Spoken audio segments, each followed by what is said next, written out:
Assalamualaikum warahmatullahi wabarakatuh. Perkenalkan, nama saya Junda Alifna dengan NIM 43040020032 dari Prodi Psikologi Islam Universitas Islam Negeri Salatiga. Di sini saya akan menjelaskan materi tentang sistem saraf perifer. Sistem saraf adalah sistem koordinasi berupa penghantaran impuls saraf ke susunan saraf pusat, pemrosesan impuls saraf, dan pemberi tanggapan rangsangan. Sistem atau susunan saraf merupakan salah satu bagian terkecil dari organ dalam tubuh, tetapi merupakan bagian yang paling kompleks. Sistem saraf terbagi menjadi dua. Yang pertama yaitu sistem saraf pusat atau CNS, yang kedua yaitu sistem saraf perifer atau PNS. Sistem saraf perifer dibagi menjadi dua. Yang pertama sistem saraf somatik dan yang kedua sistem saraf otonom. Baik, saya akan menjelaskan sedikit mengenai sistem saraf pusat atau CNS. Sistem saraf pusat terbagi menjadi tiga. Yang pertama itu ada forebrain, midbrain, dan hindbrain. Forebrain sendiri terbagi menjadi lagi dua. Yang pertama adalah telencephalon dan yang kedua ada diencephalon. Untuk midbrain terbagi menjadi satu yaitu mesencephalon, dan untuk yang hindbrain terbagi menjadi dua, yaitu yang pertama metencephalon dan melencephalon. Untuk telencephalon sendiri terdiri dari sistem limbik atau amigdala, hipokampus, fornik, cingulate cortex, dan mammillary bodies. Terdapat juga ganglia basal terdiri dari amigdala, striatum, caudate dan putamen, dan globus pallidus. Ada lobus utama juga yang terdiri dari frontal, temporal, parietal, dan occipital. Dan ada juga cerebral cortex atau neurocortex dan hipokampus. Mammillary body sendiri berfungsi dalam memori. Sistem limbik ini berpartisipasi dalam berbagai macam emosi, fungsi, pembelajaran, dan perilaku motivasi. Selanjutnya ada diencephalon. Diencephalon mencakup talamus dan hipotalamus. Fungsi utama talamus adalah bertindak sebagai pemancar untuk pesan sensorik. Ini terletak di antara sumsum tulang belakang dan korteks yang menjorok dan berfungsi sebagai stasiun relay atau pemancar tempat impuls saraf dari semua indera, kecuali penciuman. Talamus mengatur manifestasi emosi dan juga mengenali panas, dingin, dan juga nyeri. Sedangkan hipotalamus ini terletak di bawah talamus dan ini menghubungkan sistem saraf ke endokrin dan melatih kontrol regulasi pada fungsi kelenjar endokrin dengan mengeluarkan hormon.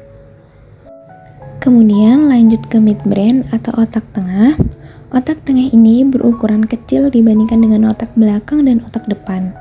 Umumnya, area otak ini mengandung inti di mana pesan sensorik dan motorik yang halus berinteraksi, meningkatkan daya tanggap terhadap lingkungan yang kompleks. Otak tengah dibagi menjadi dua wilayah, tektum atau atap dan tegmentum atau lantai. Tektum mengandung dua set inti yang berhubungan dengan pemrosesan sensorik. Sedangkan tegmentum mengandung beberapa nuklei termasuk sebagian besar daerah dorsal dari formasi retikuler yang dijelaskan di atas tadi.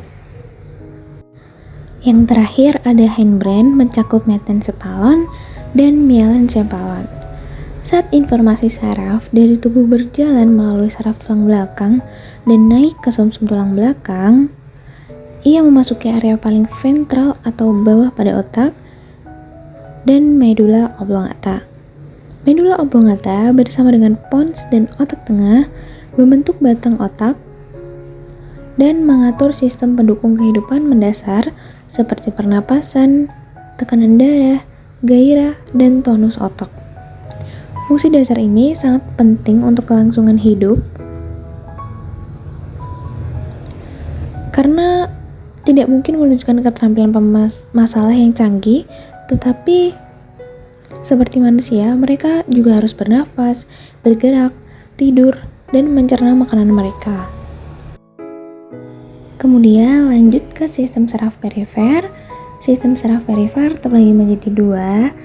Yang pertama ada saraf somatik yang berinteraksi dengan lingkungan eksternal seperti membawa sinyal sensori untuk merasakan sentuhan kulit, pendengaran, dan penglihatan. Sedangkan saraf otonom berfungsi dalam mengatur organ tubuh bagian dalam seperti jantung, paru, pankreas, dan lain-lain.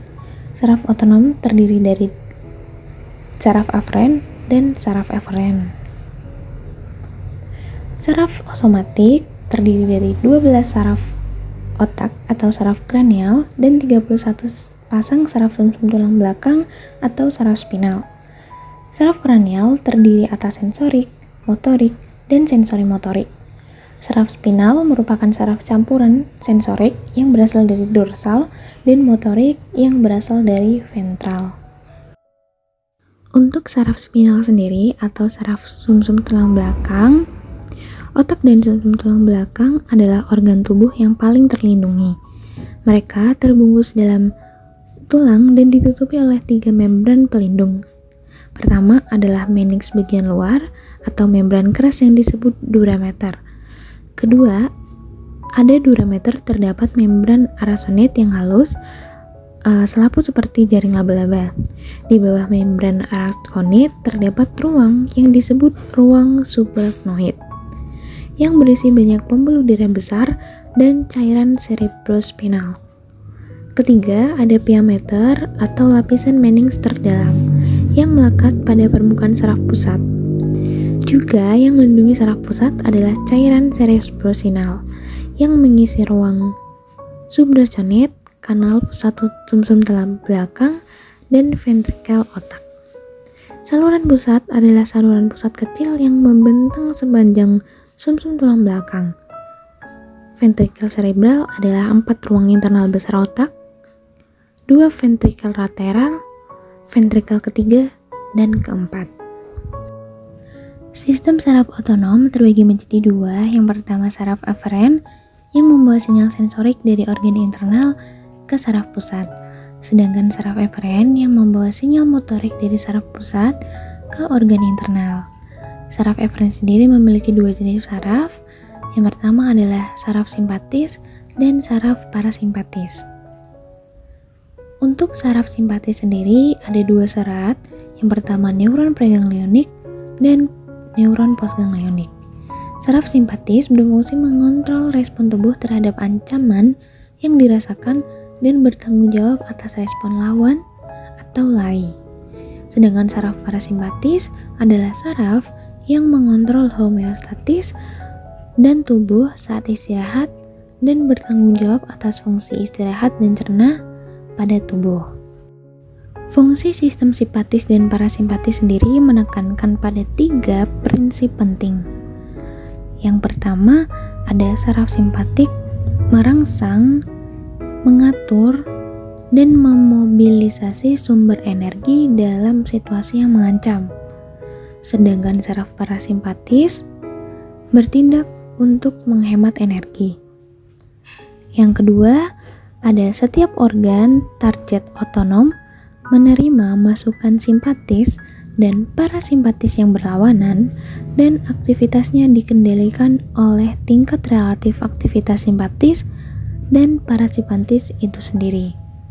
Kemudian yang terakhir, ada perubahan simpatis merupakan indikasi gairah psikologis, sedangkan perubahan parasimpatis merupakan indikasi relaksasi psikologis. Baik, sekian yang bisa saya sampaikan. Semoga ilmu ini bermanfaat untuk kalian semua yang mendengarkan. Terima kasih. Wassalamualaikum warahmatullahi wabarakatuh.